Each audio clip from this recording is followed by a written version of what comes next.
नमस्कार. आपण पाहतात कटू सत्य लाईव्ह न्यूज. चॅनलवर नवीन असाल तर चॅनलला सबस्क्राइब, शेअर, लाईक, कमेंट करून महाराष्ट्रभरातील नवनवीन बातम्यांसाठी बेल आयकन दाबायला विसरू नका. तो अदालत उनकी बात सुनेगी। सवाल यह है कि हम किसके लिए ऐसा कर रहे हैं, लोग आगे क्यों नहीं आ रहे हैं। ड्राफ्ट और फाइनल लिस्ट के डेटा की तुलना पर रिपोर्ट गुरुवार तक दाखिल की जाए। तो चुनाव आयोग के पास में कल तक का समय है। चुनाव आयोग को कल अपनी तरफ से लिस्ट जो है वो पेश करनी पड़ेगी। तो दोनों ही जगह पर आपको नजरें बना करके रखनी पड़ेगी। बिहार का चुनाव कुछ ऐसा है कि एक आंख इस तरफ रखिए और एक आंख इस तरफ रखिए। एक पैर आपका सुप्रीम कोर्ट में रहेगा, एक पैर आपका ग्राउंड पर रहेगा। और ये दुर्भाग्य है कि चुनाव में आपको सुप्रीम कोर्ट में पैर रखना पड़ रहा है। जब चुनाव हो रहा है तो कम से कम ये बातें होनी चाहिए कि आप अपने मैनिफेस्टो में क्या वादा कर रहे हैं, और जो मौजूदा सत्ता में है उन्होंने अपने मैनिफेस्टो में पिछले साल क्या वादा किया था, उसको कितना पूरा कर दिया। इन सब पर बात होनी चाहिए। लेकिन सुप्रीम कोर्ट ये, सुप्रीम कोर्ट वो, ऐसा वैसा, इस सब पर बात होगी। खैर, अब ये सारी चीजें क्यों हो रही है इसको तो बिहार के लोग देखेंगे, समझेंगे और उसके बाद में तय करेंगे कि उनको क्या चाहिए। बिहार चुनाव की घोषणा हो चुकी है, तारीखों का ऐलान हो चुका है, लेकिन बीजेपी के लिए बिहार का चुनाव आसान दिखाई नहीं दे रहा है। और तारीखों के ऐलान के 48 घंटों के अंदर यूं कहें कि बीजेपी को दो बड़े झटके लगेंगे तो शायद गलत नहीं है। एक तरफ दिल्ली से, सुप्रीम कोर्ट से बीजेपी को यानी ईसीआई को, मैं यानी शब्द इसलिए इस्तेमाल कर रहा हूं क्योंकि ईसीआई की सुर में सुर मिला रही है बीजेपी। और दूसरी तरफ बिहार में आज बड़ा ऐलान होने जा रहा है। बिहार में महागठबंधन का बड़ा ऐलान होने जा रहा है, सीट शेयरिंग को लेकर के ऐलान, और एक और बड़ा ऐलान जिसके बाद में बीजेपी बैकफुट पर चली जाएगी। सबसे पहले बात सुप्रीम कोर्ट की कर लेते हैं। सुप्रीम कोर्ट के अंदर जैसे ही ईसीआई ने कहा कि बिहार में फाइनल वोटर लिस्ट हमने जारी कर दी एसआईआर के बाद में, और उसमें कहा कि 3,66,000 लोगों के नाम काट दिए गए, इसको लेकर के सुप्रीम कोर्ट में आज पूछा गया याचिकाकर्ताओं के वकील प्रशांत भूषण और अभिषेक मनु सिंघवी। उन्होंने कहा कि ये 3,66,000 लोगों के जो नाम काटे गए हैं, चुनाव आयोग बताइए कि ये आदमी कौन है जिनके वोट कटे हैं और किस वजह से कटे हैं। ये 3,66,000 लोग कौन है। देखिए, मुझे लगता है कि बिहार का चुनाव जिस तरीके से आगे बढ़ रहा है, एक तरफ सुप्रीम कोर्ट का इसमें ये मामला चलता रहेगा और दूसरी तरफ राजनीतिक मामला यानी मैनिफेस्टो आना, घोषणा होना, सीट शेयरिंग की बात होना, वो चलता रहे। चुनाव आयोग की तरफ से कोशिश की गई कि जब प्रोसेस शुरू हो चुका है, यानी तारीखों का ऐलान हो गया है, आचार संहिता लग गई है, तो ऐसे में अब प्रोसेस के अंदर दखल ना दी जाए। ये चुनाव आयोग की कोशिश थी। लेकिन सुप्रीम कोर्ट ने तारीख लगा दी, और तारीख सबसे बड़ी बात यह है कि दूर लंबी नहीं बल्कि कल की ही तारीख है। 9 तारीख को फिर से सुनवाई होगी। सुप्रीम कोर्ट ने कहा कि भैया ये बताइए, ये 3.5 लाख वोटर, 3,66,000 जो वोटर हैं, जो आपने इनके नाम काटे हैं, ये हैं कौन है ये बताइए, और किस वजह से उनके नाम काटे ये बताइए। ये ड्राफ्ट लिस्ट जो है आप लेकर के आइए।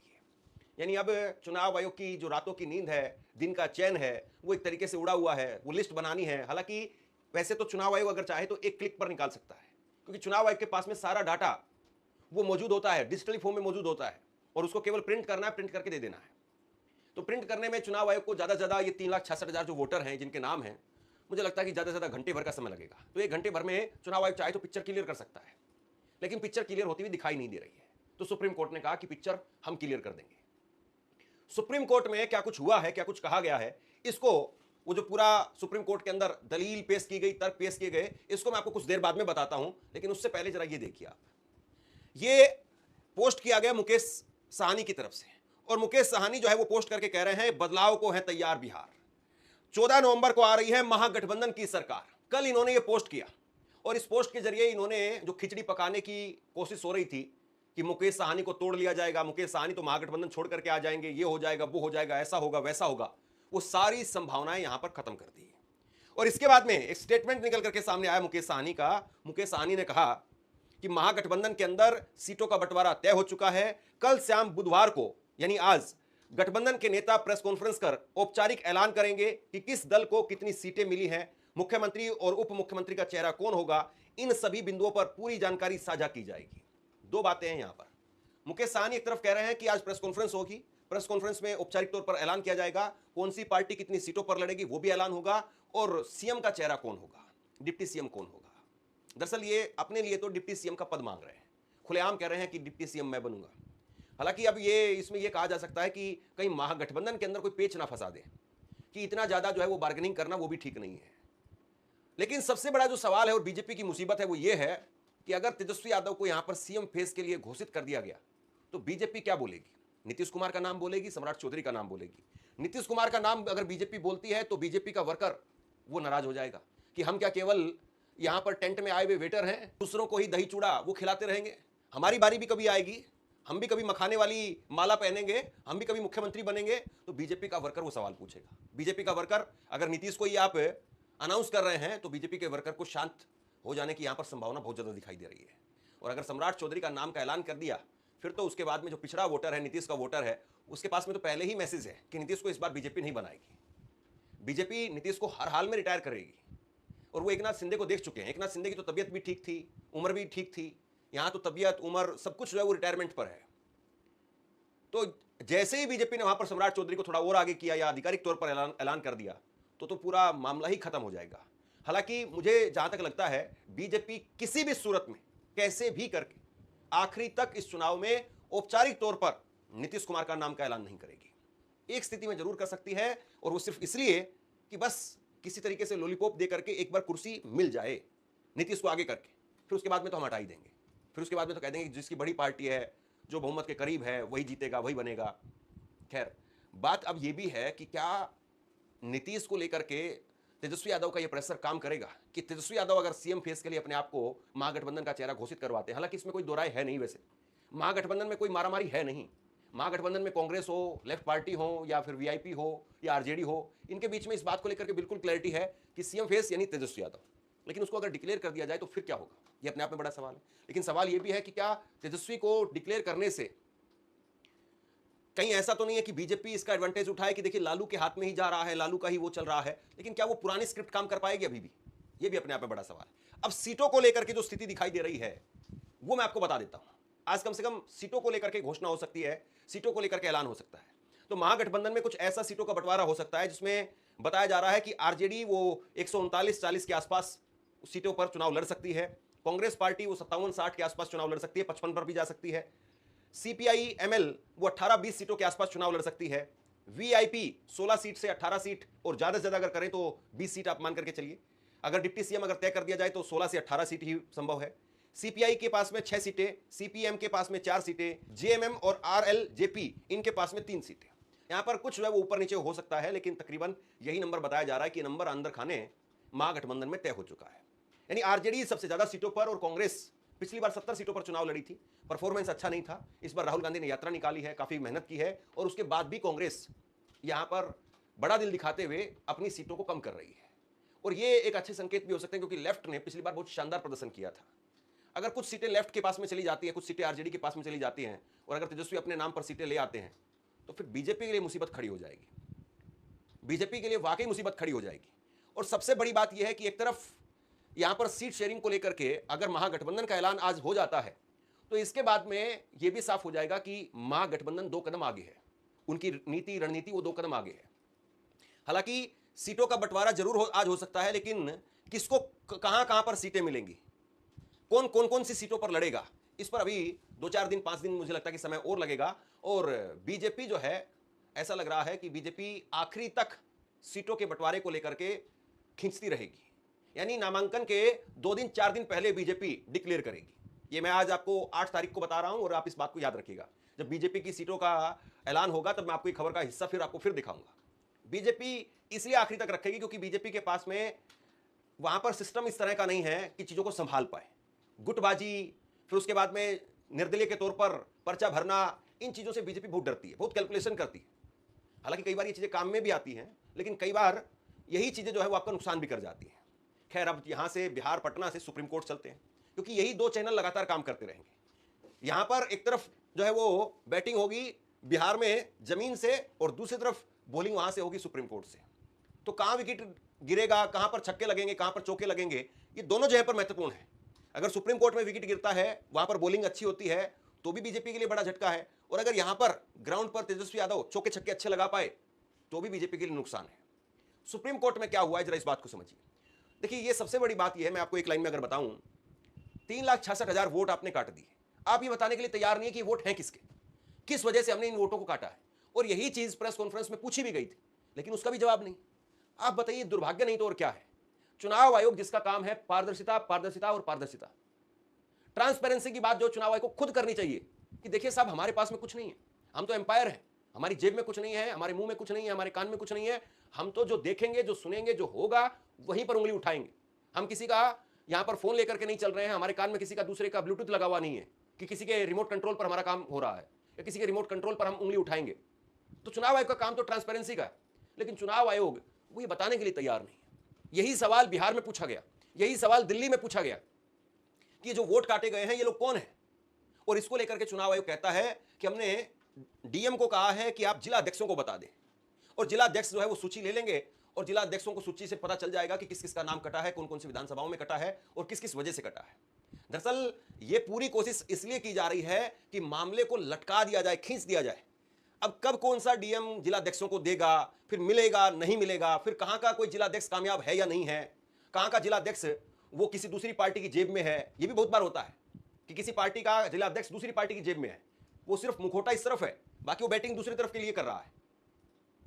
तो ये कहीं ना कहीं जो है वो एक आरोप लग रहे हैं ईसीआई के ऊपर कि ईसीआई इस लिस्ट को इसलिए नहीं देना चाह रहा है या ऑनलाइन इसलिए पोर्टल पर, वेबसाइट पर इसलिए नहीं डाल रहा है ताकि उसको वहां से निकाल लिया जाएगा, और उसको जब वहां से निकाल लिया जाएगा तो फिर बवाल मचेगा कि देखिए इस आदमी का वोट काटा गया है, ये आदमी जिंदा है। क्योंकि ऑनलाइन अगर सिस्टम हो जाएगा तो वहां पर जो दिनों का काम है वो घंटों में खत्म हो जाएगा। जिस काम में 4 दिन लगने थे वो काम 4 घंटे में खत्म हो जाएगा, पता चल जाएगा सबको। और आज के वक्त में हर किसी के पास में स्मार्टफोन है, हर जिला अध्यक्ष के पास में स्मार्टफोन है। अगर आप जिला अध्यक्ष को ही भेजना चाह रहे हैं तो जिला अध्यक्ष डाउनलोड कर लेंगे उसको, लेकिन आप देना क्यों नहीं चाह रहे हैं?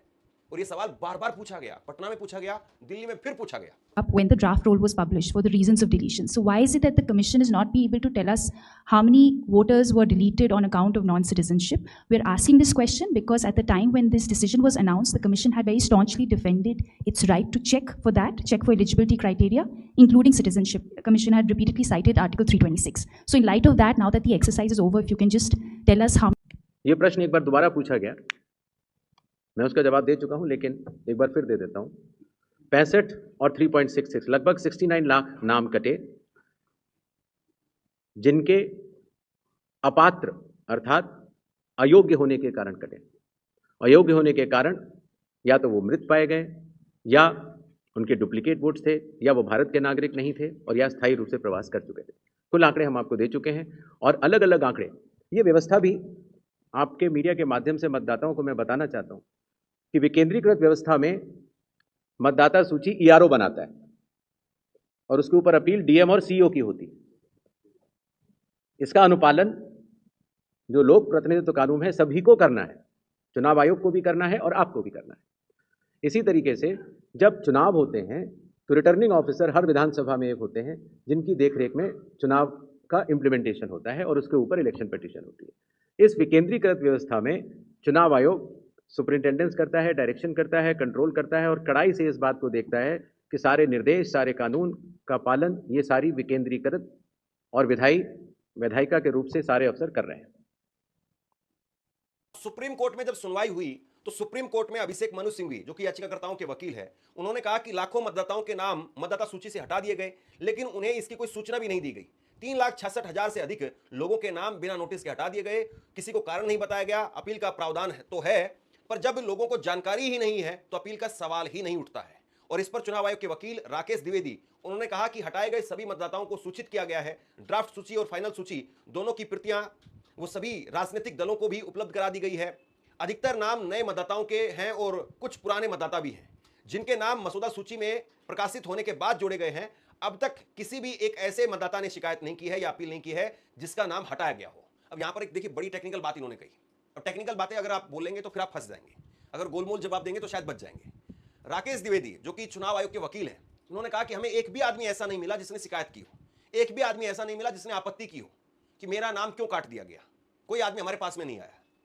क्या आपको संभव दिखाई देता है? 7-8 करोड़ लोग हैं जहां पर, और आपके हिसाब से 7 करोड़ 42 लाख वोटर हैं वहां पर ऑफिशियल। तो जहां पर 7 करोड़ वोटर हैं वहां पर संभव है कि एक आदमी भी नहीं मिलेगा आपको। किस तरीके की बातें हो रही है? इस पर प्रशांत भूषण, उन्होंने कहा कि राकेश द्विवेदी, चुनाव आयोग वो हमें बता दे कि उनको कितने आदमी चाहिए। आप कह रहे हो कि एक भी आदमी नहीं है, एक भी आदमी ने आपत्ति नहीं दर्ज की है। आप बताइए कि आपको कितने आदमी चाहिए, हम आपको आदमी दिलाने के लिए तैयार हैं जो जिंदा है, लेकिन आपके एसआईआर की लिस्ट में उनको मुर्दा घोषित कर दिया गया। जो मुर्दा है उनको जिंदा बताया गया है। ऐसे कितने आदमी आपको चाहिए? प्रशांत भूषण ने कहा कि फाइनल वोटर लिस्ट आने के बाद में उन्हें मामले की गंभीरता का पता चला है। एसआईआर के लिए 2003 और 2016 में कोर्ट की ओर से दिए गए दिशा निर्देश मौजूद हैं, जिनमें फर्जी मतदाताओं को हटाने के नियम स्पष्ट किए गए थे। लेकिन आयोग ने समस्याओं को सुलझाने की बजाय जटिलता बढ़ा दी है। पारदर्शिता का बिल्कुल अभाव है। 65 लाख से अधिक मतदाताओं को हटाने की जानकारी कोर्ट के आदेश के बाद ही उपलब्ध कराई। आयोग ने जरूरी दिशा निर्देश के अनुसार जानकारी सार्वजनिक नहीं की। आयोग बटन दबा करके यह डेटा तुरंत दे सकता है, लेकिन पारदर्शिता की कमी के कारण ऐसा नहीं किया जा रहा है। अदालत ने कहा कि यह पूरी कवायद चुनावी प्रक्रिया में जनता का विश्वास बढ़ाने के लिए की जानी चाहिए। अब इस पर देखिए जस्टिस सूर्यकांत ने क्या कहा है। जस्टिस सूर्यकांत ने कहा है यदि कोई यह सूची दे सके कि किन लोगों को आदेश की जानकारी नहीं मिली है तो अदालत उन्हें सूचित करने का निर्देश दे सकती है। हर व्यक्ति को अपील का अधिकार है और यदि लोग आगे आते हैं तो अदालत उनकी बात सुनेगी। सवाल यह है कि हम किसके लिए ऐसा कर रहे हैं, लोग आगे क्यों नहीं आ रहे हैं। ड्राफ्ट और फाइनल लिस्ट के डेटा की तुलना पर रिपोर्ट गुरुवार तक दाखिल की जाए। तो चुनाव आयोग के पास में अब कल तक का समय है। चुनाव आयोग को कल अपनी तरफ से लिस्ट जो है वो पेश करनी पड़ेगी। तो दोनों ही जगह पर आपको नजरें बना करके रखनी पड़ेगी। बिहार का चुनाव कुछ ऐसा है कि एक आंख इस तरफ रखिए और एक आंख इस तरफ रखिए। एक पैर आपका सुप्रीम कोर्ट में रहेगा, एक पैर आपका ग्राउंड पर रहेगा। और ये दुर्भाग्य है कि चुनाव में आपको सुप्रीम कोर्ट में पैर रखना पड़ रहा है। जब चुनाव हो रहा है तो कम से कम ये बातें होनी चाहिए कि आप अपने मैनिफेस्टो में क्या वादा कर रहे हैं और जो मौजूदा सत्ता में है उन्होंने अपने मैनिफेस्टो में पिछले साल क्या वादा किया था, उसको कितना पूरा कर दिया। इन सब पर बात होनी चाहिए। लेकिन सुप्रीम कोर्ट ये, सुप्रीम कोर्ट वो, ऐसा वैसा, इस सब पर बात हो रही है। खैर, अब ये सारी चीजें क्यों हो रही है इसको तो बिहार के लोग देखेंगे, समझेंगे और उसके बाद में तय करेंगे कि उनको क्या चाहिए, किसकी सरकार चाहिए। आप क्या सोचते हैं नीचे कमेंट बॉक्स में लिख करके जरूर बताइए। इस खबर को शेअर कीजिए। धन्यवाद। पात्रा निर्भीड सत्य अर्थात सर्वसामान्यांचे व्यासपीठ आपल्या सर्वांच्या हक्काचे चॅनल कटुसत्य लाईव्ह न्यूज। धन्यवाद।